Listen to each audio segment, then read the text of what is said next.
we can just sort of use the time really to just talk a little bit about your own concerns. And I think that's a really nice thing to keep in mind today, because we're here in part celebrating community and what that means. Several of you know that when I'm asked why, if there was just one spirit and it's all completely self-contained, it's nothing lacking. Think of it even in old theological terms. It's omniscient, omnipresent. It's all-knowing. I mean, that sooner or later, that's just got to be boring as hell, doesn't it? If you think about that, that first 3 billion years of bliss is great, but somewhere around fourth, it just gets tired. Why is there a universe? And the best answer was, it's no fun having dinner alone. And that's sort of what community is about. I mean, even if you are awakened spirit, the de facto proof that you would like others to share that is that we're all here. And that's really amazing. It's truly, it's one of the many, many miracles and mysteries of existence. I constantly come back to this extraordinary miracle called we. It's a miracle enough that there is anything happening. I mean, this is not just one of those sort of crazy philosopher questions. If you really, really dig down into it, don't you think it's just a little weird that this is happening, that anything is arising? If you actually contemplate the sheer weirdness of something happening, that's a very quick way to have a profound Satori-like realization. Another one is if you really contemplate the fact that you are literally, in the deepest part of you, you're the only existing self. Now that's the flight from this alone, small a, to the alone, capital A. But to feel so far back into yourself that you can feel radically alone. There's nothing else arising except that feeling of I amness. It's exactly at that point that all of this starts overflowing and issuing forth out of that sense of I amness itself. And why does that happen? Part of the traditional answers, of course, is always it's play, it's Leela, it's spontaneous. All of those are fine. Others are that it's an artistic display. The same reason that artists feel the urge to create, and we're all artists to some degree. But another one of the reasons is if you were this extraordinary spirit, if you were this supremely enlightened and awakened being, if you had $1 billion, zillion dollars in your bank account, which is the best news in the entire world, what's your first impulse? You want to tell somebody. You want to share it with somebody close to you. Most people, one of the reasons that they really fundamentally get in relationships is to have somebody to witness your life with you. And that's a profound thing. It's a very profound thing. And an unwitnessed life is a tragedy. It really is. So part of what we're doing is we're right on the edge in certain ways, and we have to be careful about this, because every time I say this anyway, it doesn't mean any sort of bragging or aren't we swell or anything like that at all. It means more like, oh my God, what do we do now? But to the extent that consciousness is unfolding, then it's just going to be the case that there are going to be some people riding that wave. And the answer is there aren't any. There are plenty of answers of how you do things if you're at red, or if you're at amber, or if you're at orange. The questions to life and the answers there are pretty well known, frankly. They're new every time a new human being experiences them. But by the time you get to turquoise, or indigo. And there just are no set, pat answers. But those questions come up. And one of the ones that comes up indeed is, how shall we live together? How shall we recognize each other? How shall we share this in a community? Because that's part of the thrill of your own existence, is basically to share it with somebody and to witness their life as they are witnessing yours. And the same goes for the larger communities. Now, they also become then communities of practice, and that's as it should be as well. And that's practice in the sense both of embodying that which you already recognize and then laying down tracks for the future.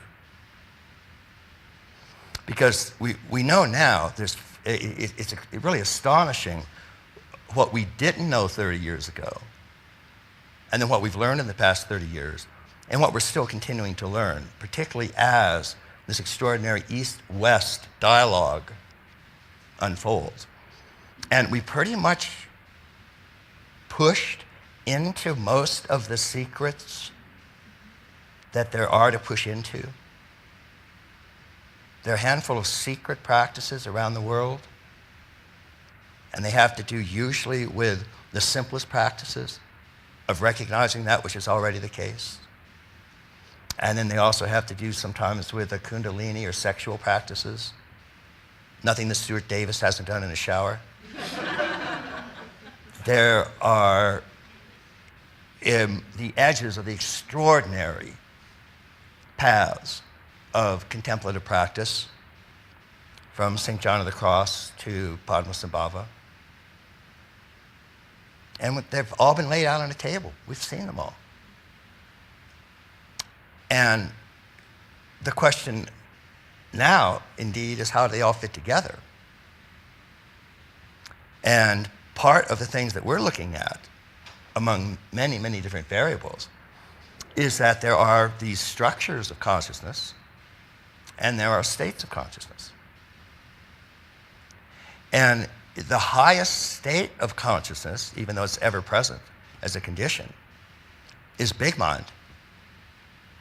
And the highest structure is supermind. Now that's very interesting because they're relatively independent. But you can awaken big mind at red, you can awaken big mind at amber, at orange, and so on. But not so supermind, not so overmind. These higher 3 or 4 structures, which is, in a sense, part of what, as a community, any integral community is trying to do. Learn more about these structures as they manifest in each other, in all 4 quadrants, and then learn how to lay down those cosmic habits and cosmic memories and cosmic grooves that are, in fact, the very shape of how this universe is unfolding. So in addition to plenty of play and spontaneity and Leela, there's this whole serious business about laying down cosmic grooves that at one point will be so common that it'll be as common as something at red or something at amber, something at orange. But right now, the amount of freedom to determination is very, very high.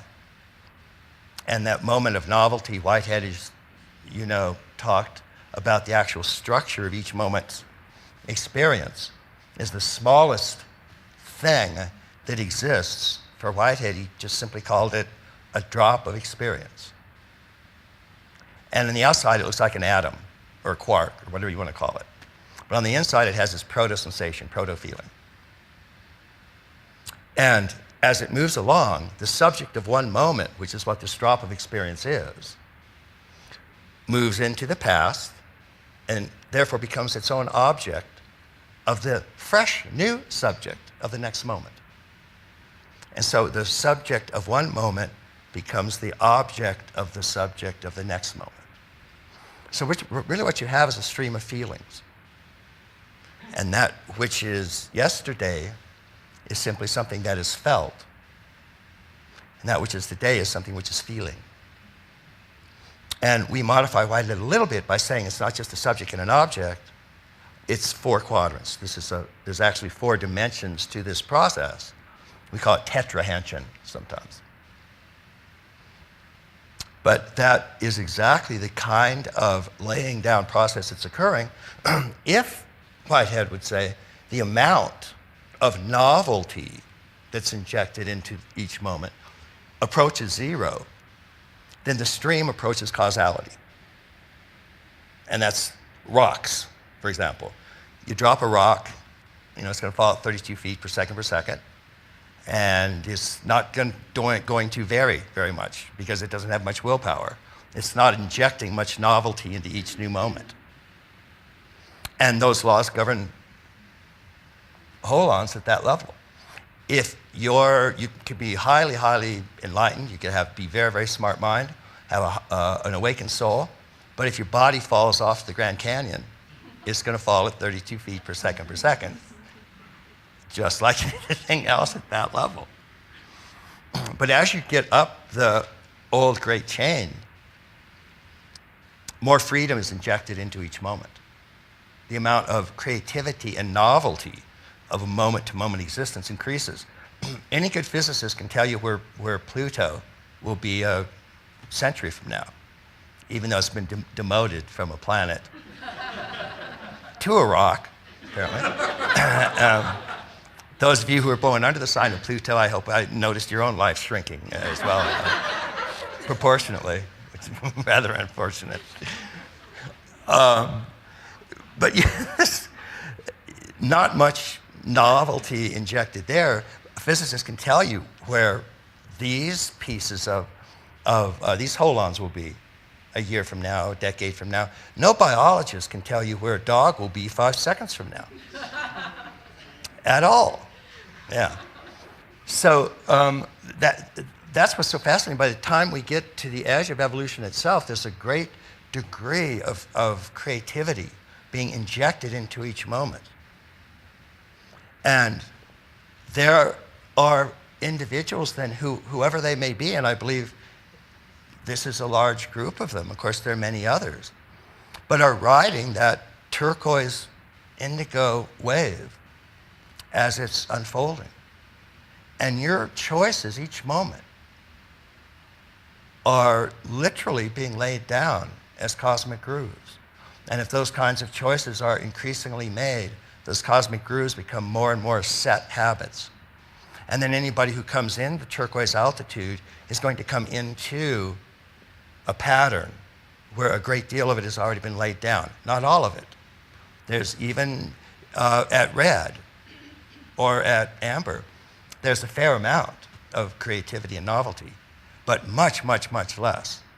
If there's somebody who's operating from red, you cannot determine 100% what their actions are, but you can give some very good probabilities about what they're going to be doing or not doing, as the case may be.